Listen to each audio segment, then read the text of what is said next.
Maria Rodriguez had always been a woman of purpose. At 32 years old, she had already built a reputation as one of Miami's most dedicated immigration lawyers. Her days were filled with helping families navigate the complex labyrinth of visa, applications, asylum claims, and citizenship processes. But Maria wasn't just about paperwork, her heart beat for justice. That was why, when an opportunity arose to spend a month in Guatemala working on a pro bono project assisting refugees fleeing violence and poverty, she didn't hesitate. It was more than work. It was her calling. The trip had been grueling, but rewarding. For 4 weeks, Maria lived out of a suitcase, traveling between small villages where displaced families huddled together under makeshift roofs. She listened to their stories of loss, fear, and hope, and did everything in her power to give them a chance at a better life. By the time she boarded her flight back to the United States, exhaustion weighed heavily on her shoulders, but so did pride. She had made a difference, however small, and that thought kept her going through the long journey home. As the plane descended into JFK Airport in New York City, Maria gazed out the window at the gray skies above Manhattan. The weather matched. Her mood, a mix of relief and weariness. She hadn't slept well during the overnight flight, and all she wanted now was to clear customs quickly, grab her luggage, and head to her hotel for some much-needed rest. Little did she know, this day would take a turn she could never have anticipated. When the plane finally touched down, Maria joined the line of passengers making their way off the aircraft. The terminal buzzed with the usual chaos of travelers, reuniting with loved ones or rushing to catch connecting flights. Maria moved slowly, dragging her carry-on behind her. She pulled out her phone to check for messages. There were several notifications waiting for her. Texts from colleagues congratulating her on finishing the project, emails about upcoming cases, and reminders to call her mother later that evening.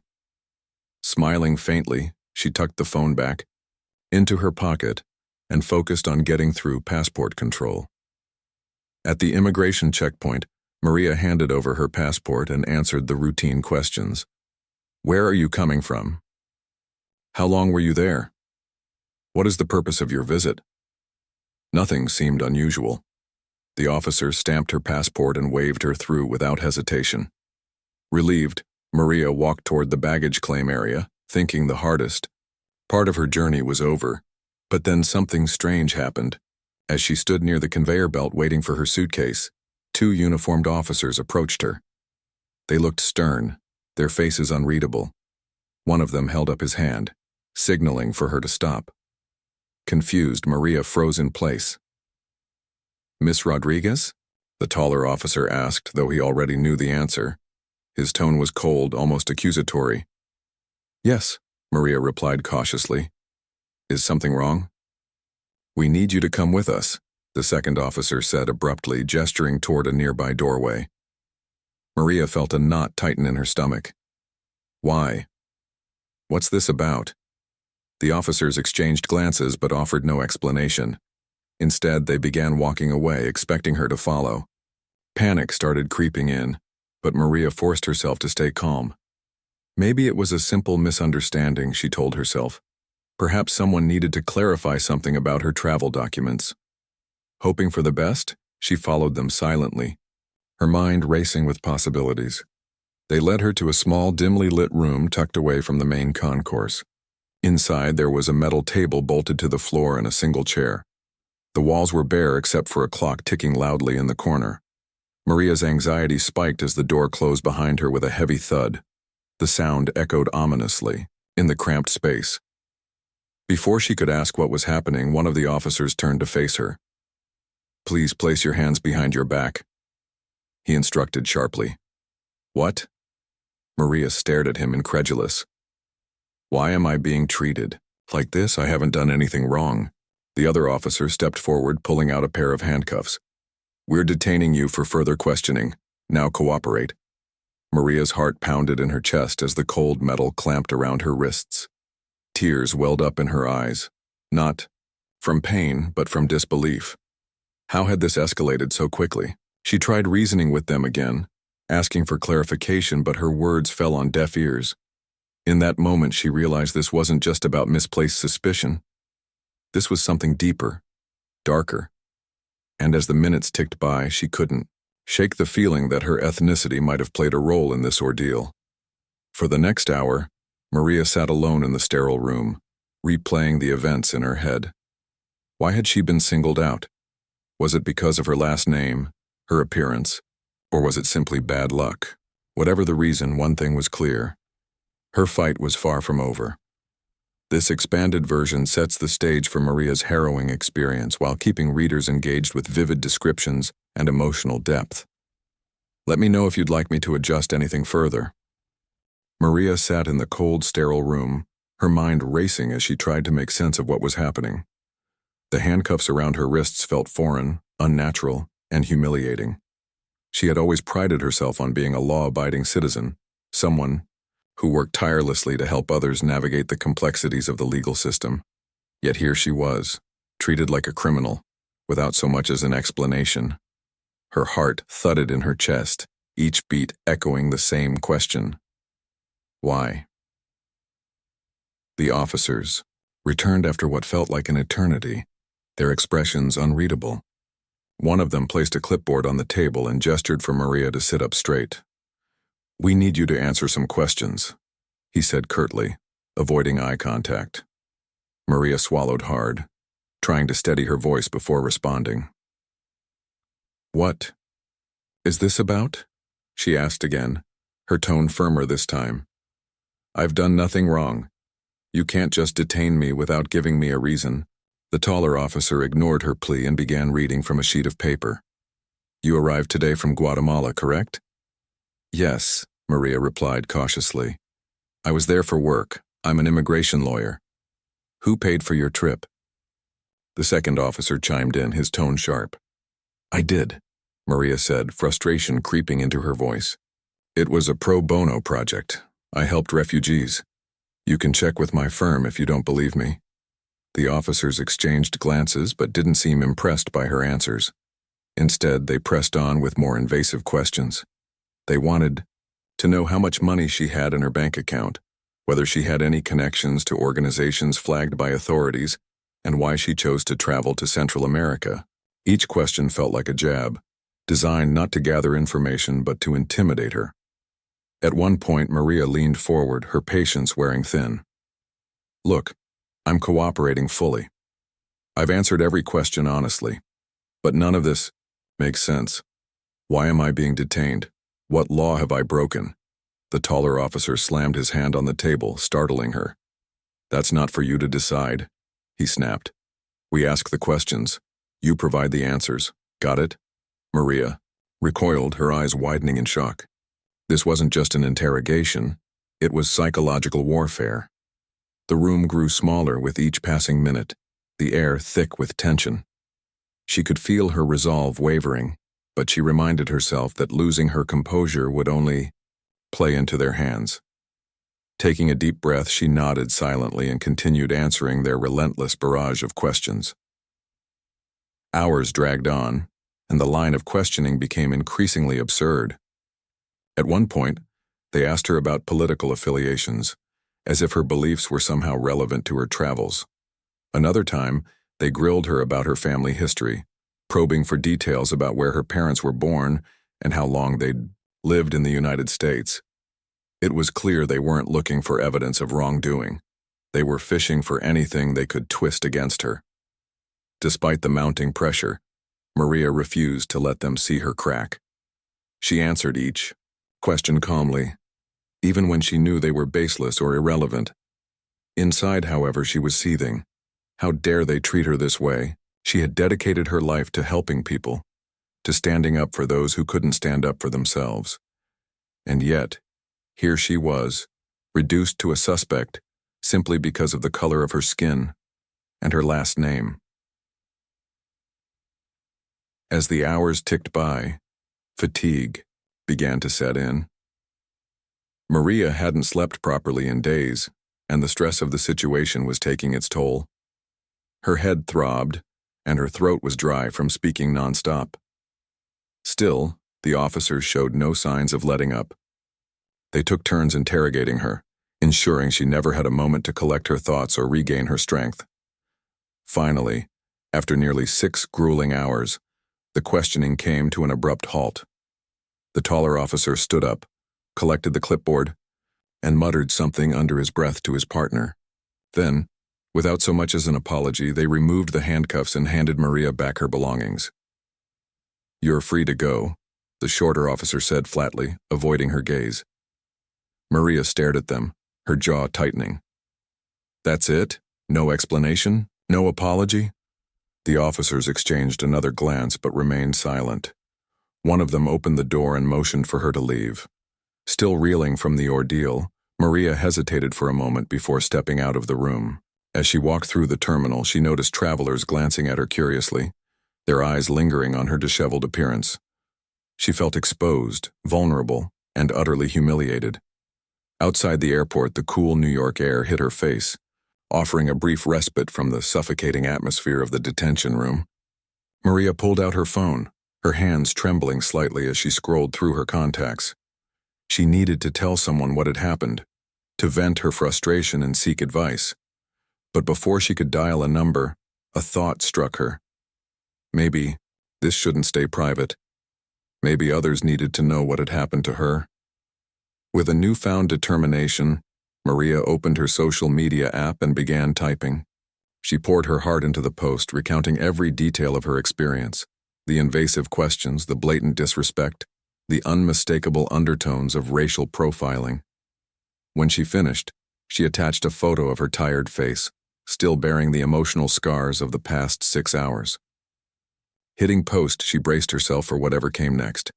Little did Maria know, her decision to share her story would spark a chain reaction far beyond anything she could have imagined.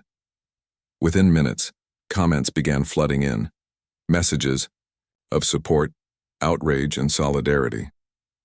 Strangers shared their own experiences of discrimination at airports while activists called for accountability. The hashtag #TryingJusticeForMaria started trending almost immediately, drawing attention not only to her case, but also to the systemic issues plaguing law enforcement agencies nationwide.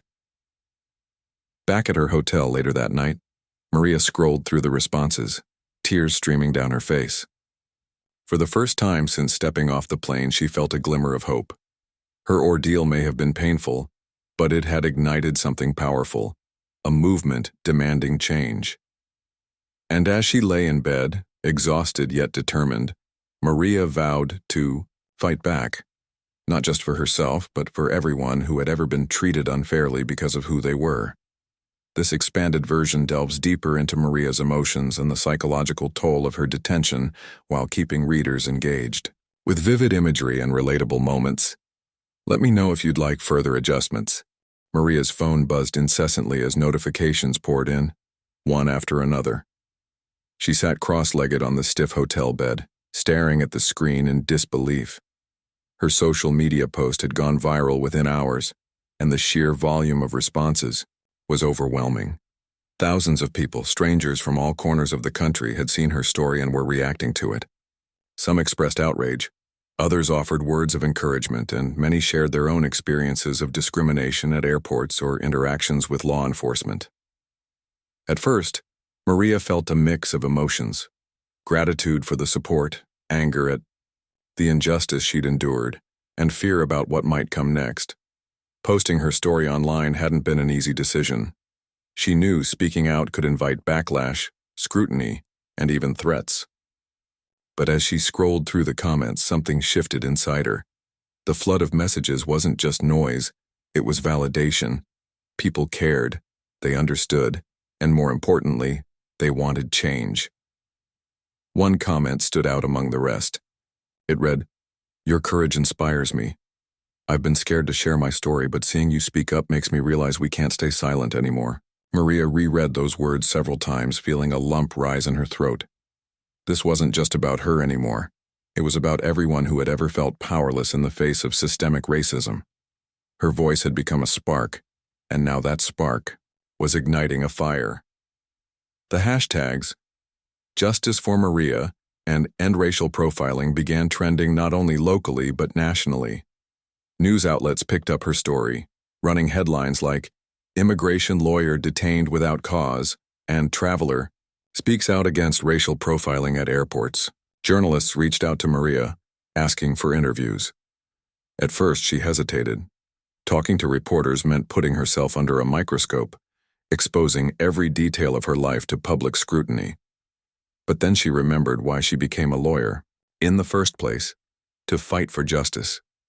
If sharing her story could shed light on a broken system, she owed it to herself and others to step forward. Her first interview aired live on a popular morning news program. Dressed in a simple blouse and blazer, Maria sat across from the host, her hands clasped tightly in her lap. Despite her nerves, she spoke with clarity and conviction.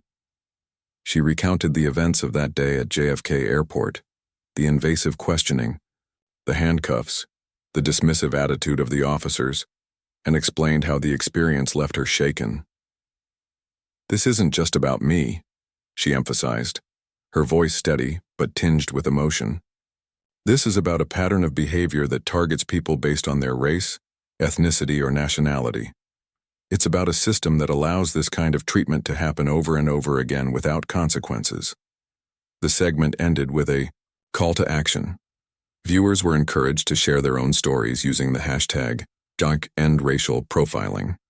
Within minutes, the hashtag exploded, with thousands of posts flooding social media platforms. Stories poured in from travelers of diverse backgrounds, Latinx, Black, Middle Eastern, Asian, all recounting similar experiences of being singled out, questioned aggressively, or detained without cause. Each story added fuel to the growing movement, painting a stark picture of the pervasive nature of racial profiling. As momentum built, grassroots organizations joined the conversation. Civil rights groups issued statements condemning Maria's treatment and calling for accountability. Petitions demanding investigations into airport security practices garnered hundreds of thousands of signatures. Protesters gathered outside major airports across the country, holding signs that read, "No justice, no peace, and stop targeting our communities." The energy was electric, driven by a collective desire for change. But it wasn't just everyday citizens amplifying Maria's message. Influencers and celebrities used their platforms to bring attention to her case. A well-known actress posted a video urging her millions of followers to stand with Maria. If this can happen to someone like Maria, a professional, a lawyer, a woman who dedicates her life to helping others, then no one is safe. The actress said passionately, "We need to demand better. We deserve better." The ripple effect extended beyond social media and protests. Investigative journalists began digging deeper, uncovering troubling patterns linked to the same officers involved in Maria's detention. Records showed multiple complaints against them for targeting individuals based on race and ethnicity. One particularly damning report revealed internal memos suggesting quotas for flagging suspicious travelers, disproportionately affecting minority groups. These findings only strengthened the public outcry, turning Maria's personal ordeal into a symbol of broader systemic issues. Despite the overwhelming support, Maria couldn't ignore the darker side of going viral. Anonymous trolls filled her inbox with hateful messages, accusing her of lying or exaggerating her experience. Some claimed she was seeking attention or trying to profit off her situation. Others dismissed her entirely, arguing that racial profiling was a myth perpetuated by snowflakes. Reading these comments was painful, but Maria refused to let them derail her mission. Instead, she leaned on the outpouring of love and solidarity from supporters who reminded her she wasn't alone. In the midst of the chaos, Maria received a call from a prominent civil rights attorney offering his services pro bono. His name was David Carter, and he had spent decades fighting cases involving discrimination and police misconduct. During their conversation, David listened intently as Maria recounted her experience, occasionally interjecting with questions. By the end of the call, he assured her they would pursue legal action against the officers and the Department of Homeland Security. "We're going to hold them accountable," David said firmly. "Not just for what happened to you, but for everyone else who has suffered because of their actions." Maria hung up the phone, feeling a renewed sense of purpose. For the first time since stepping off that plane, she felt like she had allies, people willing to stand beside her and fight for justice. Together, they drafted a lawsuit alleging wrongful detention, racial profiling, and violations of civil rights.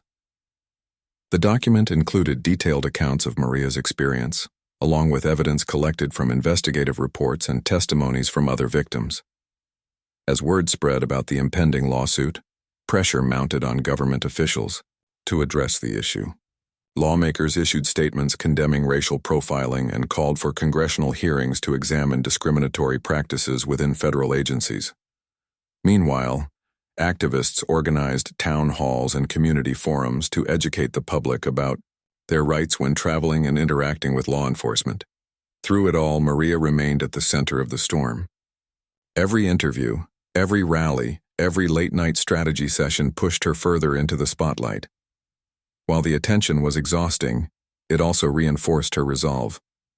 She realized that her voice carried weight, not because of who she was, but because of what she represented: resilience, courage, and the unwavering belief that change was possible. By the time she finally collapsed into bed each night, her mind racing with thoughts of the day's events, Maria allowed herself a small moment of reflection. She thought about the countless people who had reached out to thank her, to share their stories, to pledge their support. She thought about the protesters marching in the streets, chanting slogans that echoed her own frustrations.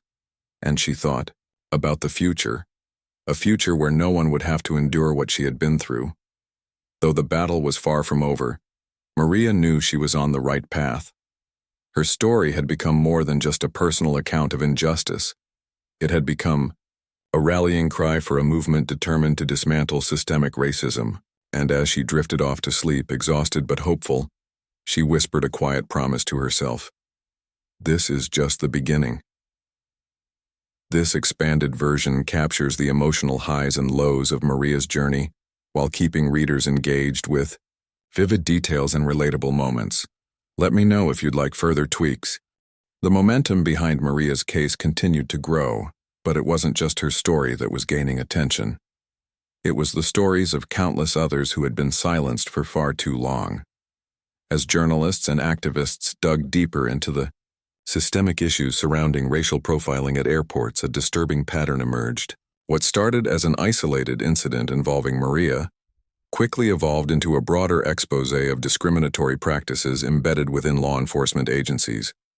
Investigative reporters from major news outlets began poring over decades' worth of records, combing through complaints filed against airport security personnel and Border Patrol officers. What they uncovered was staggering. Dozens, perhaps hundreds of travelers had reported similar experiences to Maria's, being singled out based on their appearance, subjected to invasive questioning, or detained without cause. Many of these cases had gone unresolved, dismissed, as routine checks or buried under layers of bureaucracy. One particularly damning report came from an investigative team at a national newspaper. They obtained internal documents showing that certain officers at JFK Airport had been flagged multiple times for misconduct related to racial profiling. Yet instead of facing consequences, these individuals were often transferred to different departments or simply allowed to continue working unchecked. The documents also revealed memos sent by higher-ups encouraging officers to meet quotas for flagging suspicious travelers, a practice critics argued disproportionately targeted people of color. These revelations sent shockwaves through the public. Social media erupted with outrage as people shared snippets of the reports alongside personal anecdotes. "This isn't new," one commenter wrote beneath Maria's original post. "I've been pulled aside so many times I lost count. It's exhausting." Another added, "They think they can get away with this because no one speaks up, but we're speaking now." Maria herself was overwhelmed by the sheer volume of messages she received from strangers sharing their own harrowing encounters. A young woman named Sophia described how she was detained for hours after returning from a vacation in Mexico, despite having all her paperwork in order. An elderly man recounted being strip-searched in front of his grandchildren after arriving from Jamaica. Each story painted a picture of a deeply flawed system, one that treated innocent travelers not as human beings, but as suspects guilty until proven otherwise. Determined to shine a light on these injustices, Maria partnered with civil rights organizations to create a platform where victims could safely share their stories. Dubbed Voices Unheard, The initiative encouraged travelers to submit anonymous accounts of discrimination at airports. Within days, the website was flooded with submissions. Some entries were brief, while others were lengthy and detailed, but all carried the same underlying message. Enough was enough. As more evidence surfaced, lawmakers began taking notice. Congressional hearings were scheduled to examine allegations of racial profiling within federal agencies. Lawmakers invited Maria to testify, recognizing her role as both a victim and an advocate.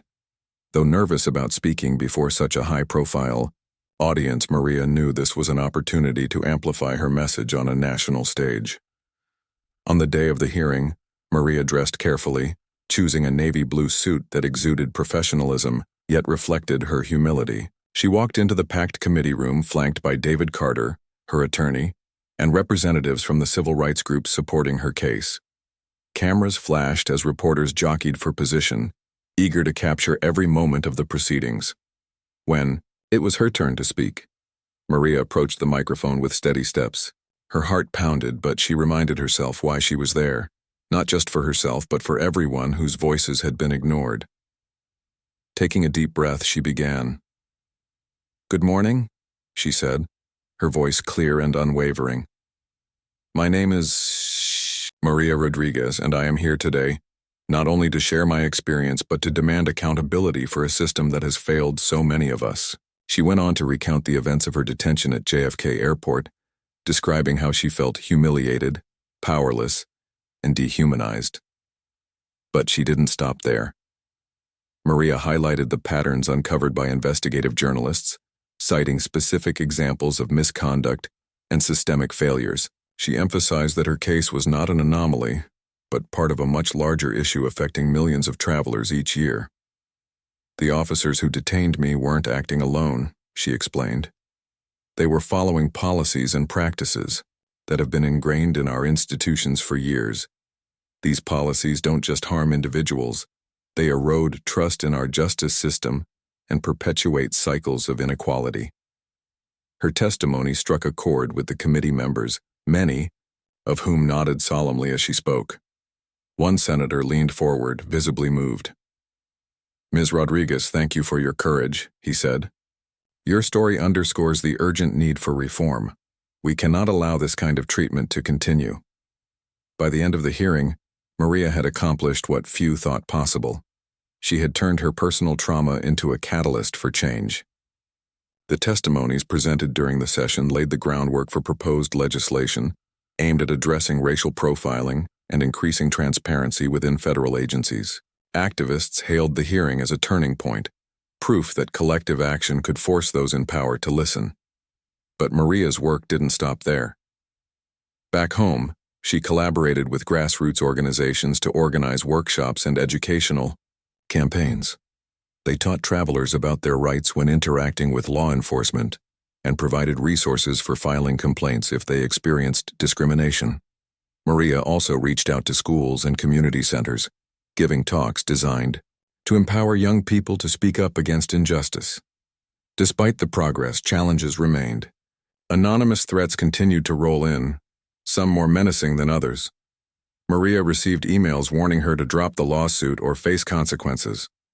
Late one night, someone even left a chilling voicemail promising retaliation. Shaken but undeterred, Maria confided in David Carter, who assured her they would take every precaution to ensure her safety. "You're doing something powerful," David told her firmly, "and whenever you challenge the status quo, there will be pushback. But remember, you're not alone. We're in this together." To cope with the stress, Maria leaned heavily on her support network, her family, her friends, and the growing community of advocates rallying around her. Her mother called daily, offering words of encouragement and reminding her of the values she'd instilled in her daughter since childhood. "You've always stood up for what's right," her mom said during one call. "Don't let anyone take that away from you." Meanwhile, protests outside airports grew larger and louder. Thousands of demonstrators gathered, holding signs that read "Our Stories Matter" and "Justice for All Travelers." Celebrities joined the movement, using their platforms to amplify calls for reform. Musicians performed benefit concerts, donating proceeds to organizations fighting racial profiling. Athletes wore T-shirts bearing Maria's name during games, ensuring her story reached audiences worldwide. Through it all, Maria remained steadfast, driven by a sense of purpose that transcended fear. She realized that her fight wasn't just about holding individual officers accountable. It was about dismantling a system built on prejudice and replacing it with one rooted in fairness and respect. Every interview, every rally, every late night strategy session brought her closer to that goal. As weeks turned into months, Maria found solace in knowing she wasn't fighting alone. The movement she helped spark had grown beyond anything she could have imagined, uniting people from all walks of life in pursuit of a common cause. And though the road ahead promised to be long and difficult, Maria held on to hope. Change was slow, but it was coming, and she intended to see it through. This expanded version delves into the systemic issues exposed by Maria's case, while highlighting the collective efforts of activists, journalists, and lawmakers pushing for reform. Let me know if you'd like further adjustments. Maria's journey had always been about more than just her own experience. It was about exposing a broken system and demanding accountability. Now, armed with overwhelming public support, damning evidence of misconduct, and the backing of civil rights organizations, she took the next critical step, filing a lawsuit against the officers involved in her detention and the Department of Homeland Security, DHS. This wasn't just a personal battle anymore. It was a legal fight for justice that would test the very foundations of institutional racism. The lawsuit was meticulously crafted by David Carter, Maria's attorney, who left no stone unturned. It detailed every aspect of Maria's ordeal: the wrongful handcuffing, the invasive questioning, the blatant disregard for her rights, and framed it as part of a larger pattern of discriminatory practices within federal agencies. The document also included testimonies from other victims, investigative reports revealing systemic issues, and internal memos suggesting racial profiling quotas. Together, these pieces formed an irrefutable case that demanded not only reparations, but systemic reform. Filing the lawsuit was a bold move, one that drew both praise and criticism. Supporters hailed Maria's courage, seeing her as a trailblazer willing to take on powerful institutions. Critics, however, dismissed her actions as grandstanding or accused her of seeking financial gain. Some even suggested she was exaggerating her claims to fuel division. But Maria refused to let these voices derail her mission. She knew the stakes were high, not just for herself, but for everyone affected by similar injustices. As the lawsuit made headlines, protests intensified outside major airports across the country. Demonstrators carried banners emblazoned with slogans like "No Justice, No Peace, and Reform Now." Activists organized sit-ins at government buildings, chanting demands for transparency and accountability. The movement gained momentum, daily, fueled by Maria's unwavering determination and the growing chorus of voices echoing her call for change. Lawmakers, too, began feeling the pressure. Congressional hearings sparked debates about racial profiling and prompted calls for legislative action. Several senators introduced bills aimed at banning discriminatory practices in airport security and increasing oversight of federal agencies. One proposed law, dubbed the Travelers' Rights Act, sought to establish clear guidelines for interactions between travelers and law enforcement, while mandating regular audits to ensure compliance. Though passing such legislation wouldn't be easy, the fact that it was even being discussed marked significant progress. Meanwhile, Maria became a central figure in the push for reform. Media outlets clamored for interviews, eager to capture her perspective on the unfolding events. Each appearance gave her another platform to share her story and advocate for meaningful change. During one particularly memorable segment on a national talk show, Maria sat across from the host, her expression calm yet resolute. "This isn't about revenge," she said firmly when asked why she pursued legal action. "It's about accountability.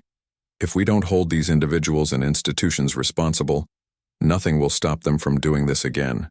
To me, to you, to anyone else they decide looks suspicious." Her words resonated deeply with viewers, many of whom reached out afterward to express their gratitude. For countless people watching, Maria represented hope, a reminder that standing up against injustice could lead to real change. Behind the scenes, however, the legal battle proved grueling. Discovery hearings dragged on for months as both sides exchanged documents and depositions. Defense attorneys representing the DHS argued that Maria's treatment fell within standard protocol and denied any wrongdoing. They attempted to discredit her character, scrutinizing everything from her professional history to her social media posts. At times, the process felt suffocating, forcing Maria to relive the trauma of her detention over and over again. But Maria wasn't fighting alone. Her team worked tirelessly to counter every argument thrown their way. David Carter proved to be a formidable ally, leveraging his decades of experience to dismantle the defense's claims piece by piece. Civil rights organizations provided additional resources, including expert witnesses who testified about the psychological impact of racial profiling and the long-term harm caused by discriminatory policies. Public opinion played a crucial role as well. As details of the case emerged through court filings and media coverage, outrage grew. Protesters gathered outside courthouses where hearings took place, holding signs that read, "Justice for Maria" and "End Systemic Racism." Social media campaigns amplified the message, keeping the spotlight firmly on the lawsuit. Even celebrities joined the cause, using their platforms to amplify calls for accountability. One pivotal moment came during a deposition when one of the officers involved in Maria's detention admitted under oath that he had targeted her based on patterns associated with certain ethnic groups. The admission sent shockwaves through the courtroom and beyond. News outlets seized on the revelation, framing it as undeniable proof of racial bias within law enforcement. Public pressure mounted, forcing government officials to issue statements, condemning the officer's actions and pledging to investigate further.